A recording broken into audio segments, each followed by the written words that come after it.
Hi, this is William Foster, and this is Lecture 2 in our class in U.S. Cyber Relations. I hope by now that you have read President Xi's statement on December 16th about China's cyber policy. And particularly what I want you to focus on in there, in the discussion questions, is President Xi's doctrine of non-intervention in each country's cyber environments. Do you think that's a good thing? Do you think that's something the U.S. also agrees with? Do you think we should sign a worldwide treaty? The Chinese and the Russians really would like to see a UN treaty where the U.S. agreed not to intervene in their countries in return for us not intervening in their countries. Is that fair? Should we do it? I think not, and I will tell you why. The U.S. has lost a lot of its advantages in military strength, except its biggest strength in its ability to neutralize the military command and control systems of other countries, especially countries that it has hostilities with. And this is a great thing. Why? The fact that America can take control of the computers of another country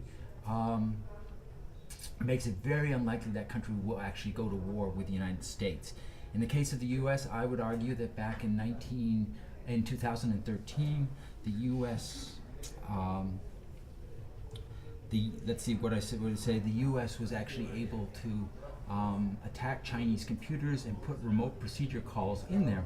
So that wasn't really an act of war, but in the event of hostilities, the U.S. can actually send a signal and have those computers call back to the U.S. for instructions. This has actually, in many ways, paralyzed the Chinese PLA, and as a result, it has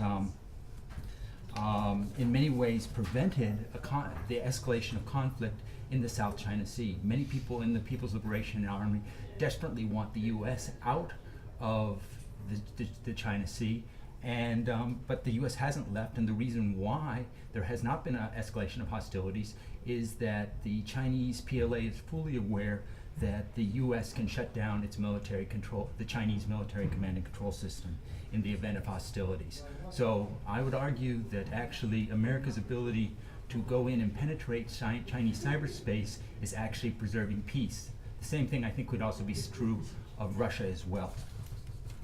So I would argue the U.S. should not agree to a treaty not to intervene in other countries' cyber environments, because right now it is a particular piece of peace. Now, if you think I'm joking or this isn't really true, I point to an article that I've seen recently in which it said the Chinese are actually trying to go back to carrier pigeons and Shaolin monks as a way of avoiding America's ability to penetrate its command and control systems.